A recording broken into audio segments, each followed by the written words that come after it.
Welcome to రాజనీతి. ఆంధ్రప్రదేశ్ రాష్ట్ర పన్నుల విభాగం ప్రధాన కమిషనర్ ఐఏఎస్ అధికారి అహ్మద్ బాబు వేల కోట్ల రూపాయల అవినీతికి పాల్పడ్డారు అని కేంద్ర హోంశాఖకు ఫిర్యాదు అందింది. సహకార శాఖ కమిషనర్గా, ఏపీ డైరీ డెవలప్మెంట్ ఎండీగా, ఆప్కాబ్ చైర్మన్గా వ్యవహరించిన సమయంలో మొత్తం 4,500 కోట్ల రూపాయల నిధులు అక్రమ మార్గాల్లో మళ్లించారు అని ఆ ఫిర్యాదులో పేర్కొన్నారు. కోఆపరేటివ్ సొసైటీల నిధులు, పిఎస్సిఎస్ల కంప్యూటరీకరణ, నిరుపేద రైతుల పేరిట చేపట్టిన జగనన్న పాల వెల్లువ ఈ పథకాల్లో ఏకంగా 4,500 కోట్ల ప్రజాధనం పక్కదారి పట్టిందని ఆ ఫిర్యాదులో పేర్కొన్నారు.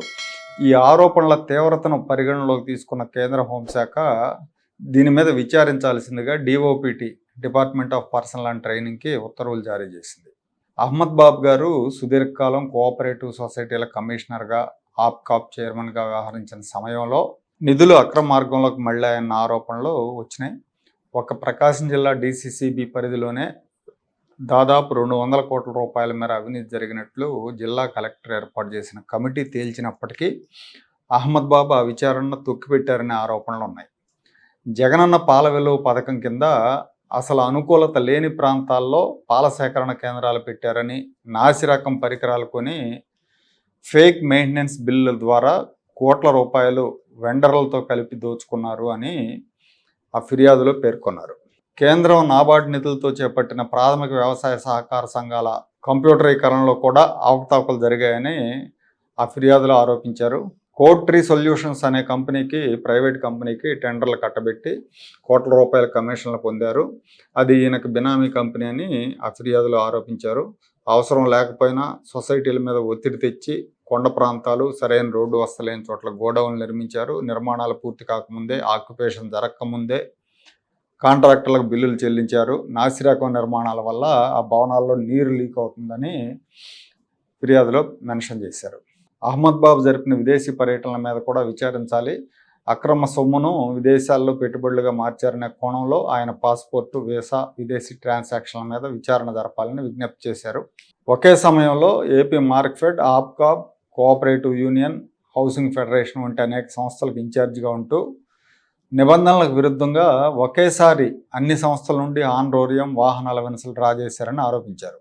ఎఫ్ఎస్సి రూల్స్ దాటవేయటానికి ప్రతి 6 నెలలకు ఒకసారి లీవ్లో వెళ్ళి మళ్ళీ వచ్చి ఛార్జీ తీసుకున్నారని ఆరోపించారు. సాధారణంగా ఒక పోస్టులో ఒక ఉన్నతాధికారి 2-3 ఏళ్లకు మించి ఉండరు. కానీ అహ్మద్ బాబు ఏకంగా 2020 నుంచి దాదాపు 7 సంవత్సరాల పాటు ప్రభుత్వాలు మారినా ఒకే సీట్లో తిష్టవేసి తనపై ఉన్న వ్యవస్థాగతమైన హౌస్ కమిటీ విచారణలు సాగకుండా విచారణలను తప్పుదోవ పట్టించారని ఆ ఫిర్యాదులో పేర్కొన్నారు. అహ్మద్ బాబు, అతని కుటుంబ సభ్యుల ఆస్తుల మీద విచారణ జరపాలని, అలాగే పిఎస్సిఎస్ గోడౌన్ల నిర్మాణాల మీద ఫోరెన్సిక్ ఆడిట్ నిర్వహించాలని, పక్కదారి పట్టిన వేల కోట్ల రూపాయల వ్యవహారం మీద సిబిఐతో విచారణ జరిపించాలని కోరారు. ప్రకాశం జిల్లాకు చెందిన జిల్లా కేంద్ర సహకార బ్యాంక్ మాజీ చైర్మన్ ఈదర మోహన్ బాబుతో పాటు పలువురు చేసిన ఫిర్యాదుల ఆధారంగా కేంద్ర హోంశాఖ స్పందించింది.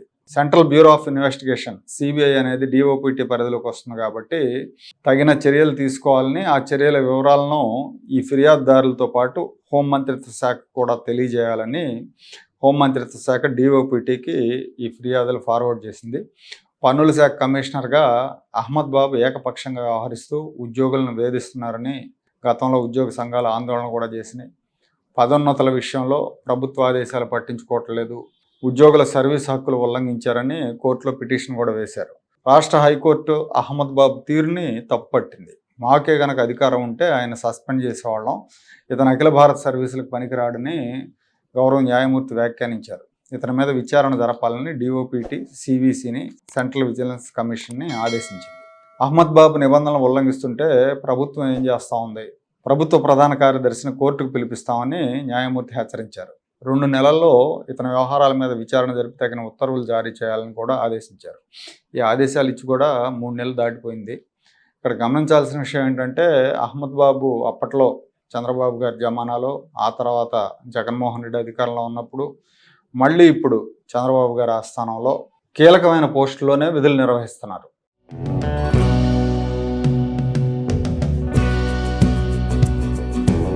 Like, share and subscribe to Rajaniti channel.